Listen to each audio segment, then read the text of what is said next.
Hello everybody. Today I'm delighted to be speaking to Liz O'Riordan, who's working with Cancer Ambassador, about her experience of working with cancer and what advice she would give to others about returning to work during or after treatment. So Liz, perhaps you could start by introducing yourself and telling us what you do. Thank you, Barbara. It's lovely to speak to you today. I was a consultant breast surgeon and I was diagnosed with stage 3 breast cancer back in July 2015. And I had 9 months of treatment, chemotherapy, radiotherapy and surgery. And I went back to work for about a year, and then I was diagnosed with a local regional recurrence, and the side effects of that treatment meant I had to retire as a consultant surgeon. And I now spend my time as a passionate patient advocate doing everything I can to try and improve the quality of cancer patient care all over the world.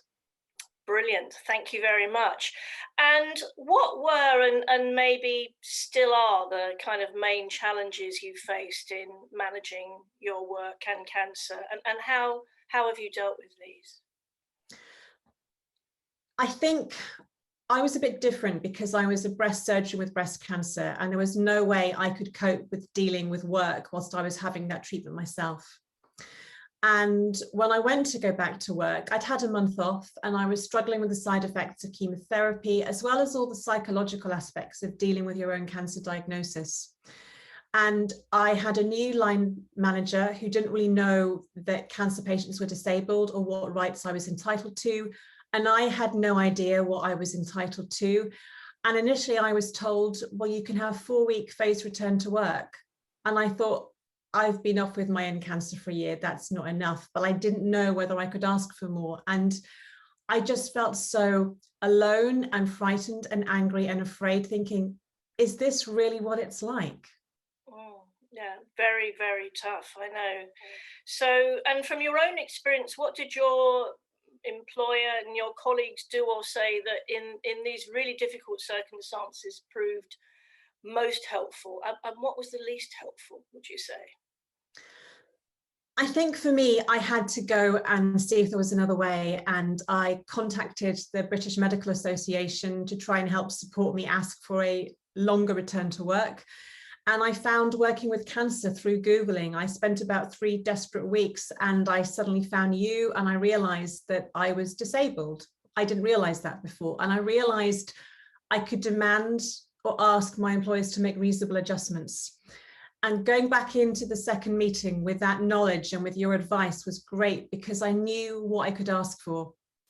The hard part for me, though, was that I didn't think I could go back to working full time. Mentally and physically, it was really, really draining. And there was no guarantee that a part-time job would be made available for me, because as a consultant, you have a service to provide.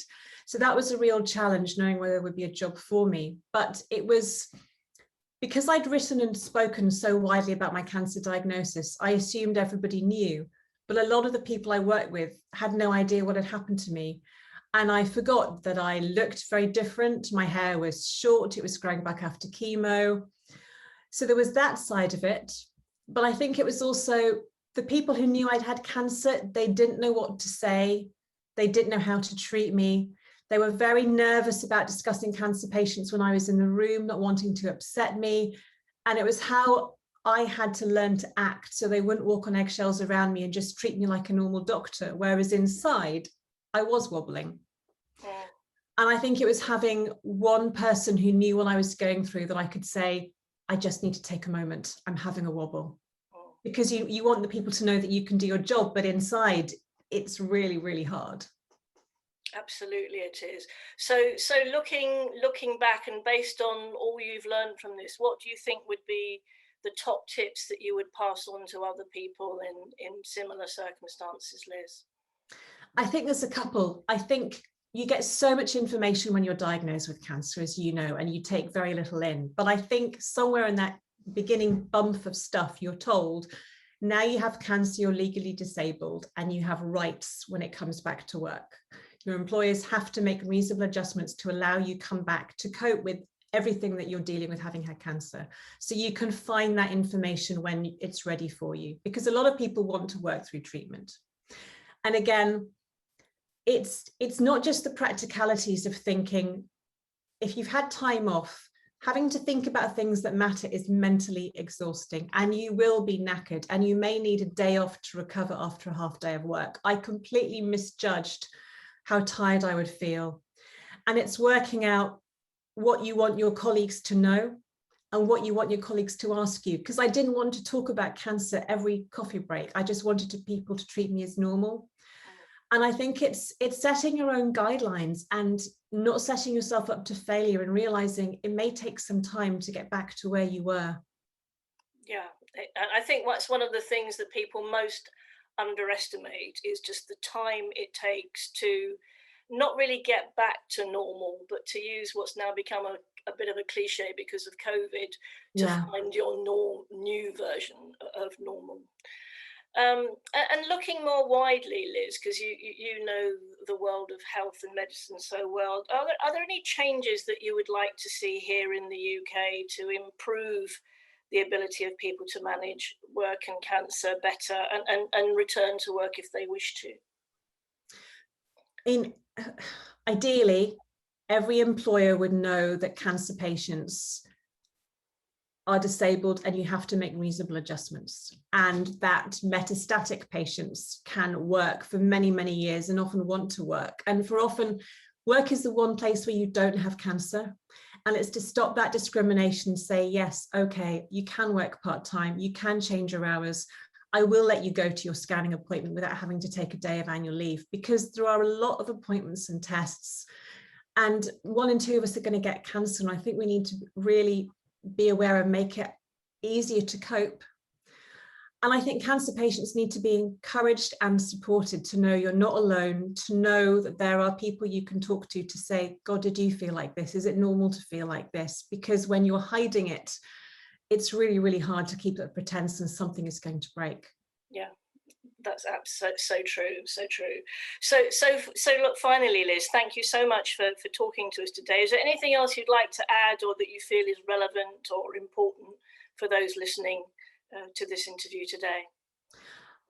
I think it's, don't compare. If you're a patient, don't compare yourself to anybody else.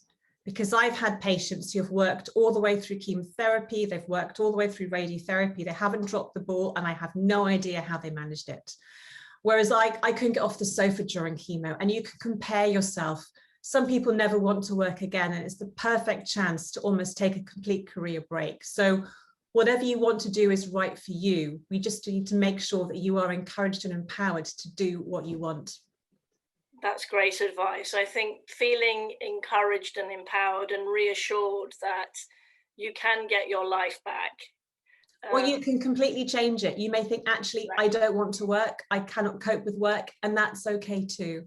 Because cancer treatment affects everybody very, very differently. You have no idea what you're going to be at the end of it. That's brilliant. Liz, thank you so much. And for those who've been listening to this, or are listening, will be listening to this interview, thank you for listening.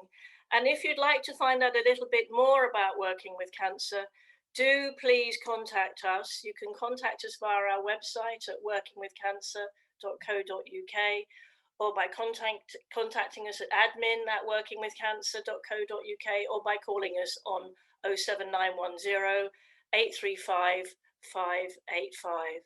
So thank you, everybody, and thank you, Liz.